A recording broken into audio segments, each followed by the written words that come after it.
दोस्तों, मेरा नाम है सौरभ कुमार गौतम।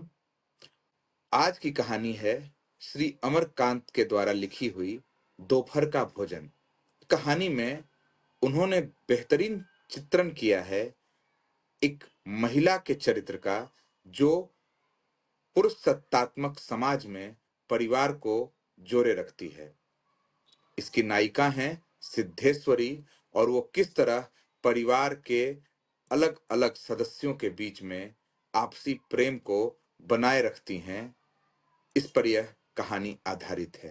तो चलिए हम सुनते हैं दोपहर का भोजन। सिद्धेश्वरी ने खाना बनाने के बाद चूल्हे को बुझा दिया था और दोनों घुटनों के बीच सर रखकर शायद पैर की उंगलियां या जमीन पर चलते चींटे चींटियों को देखने लगी। अचानक उसे मालूम हुआ कि बहुत देर से उसे प्यास नहीं लगी है।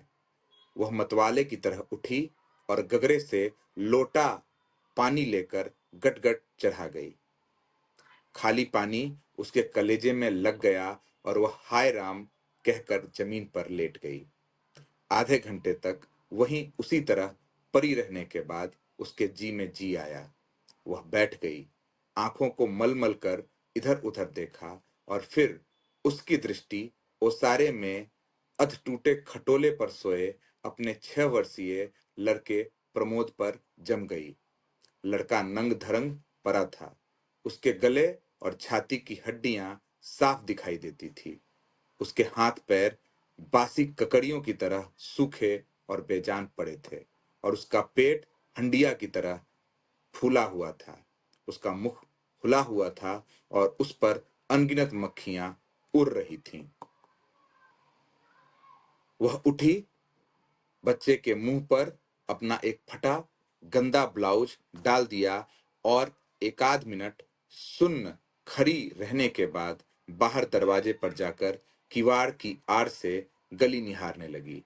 12 बज चुके थे। धूप अत्यंत तेज थी और कभी एक दो व्यक्ति सिर पर तौलिया या गमछा रखे हुए, मजबूती से छाता ताने हुए, फुर्ती के साथ लपकते हुए से गुजर रहे थे। 10-15 मिनट तक वह उसी तरह खड़ी रही। फिर उसके चेहरे पर व्यग्रता फैल गई और उसने आसमान तथा कड़ी धूप की ओर चिंता से देखा। एक दो क्षण उसने सिर को किवाड़ से काफी आगे बढ़ाकर गली के छोर की तरफ निहारा तो उसका बड़ा लड़का रामचंद्र धीरे धीरे घर की ओर सरकता नजर आया। उसने फुर्ती से एक लोटा पानी ओसारे की चौकी के पास नीचे रख दिया और चौके में जाकर खाने के स्थान को जल्दी जल्दी पानी से लीपने पोतने लगी। वहां पीढ़ा रखकर उसने सिर को दरवाजे की ओर घुमाया ही था कि रामचंद्र ने अंदर कदम रखा। रामचंद्र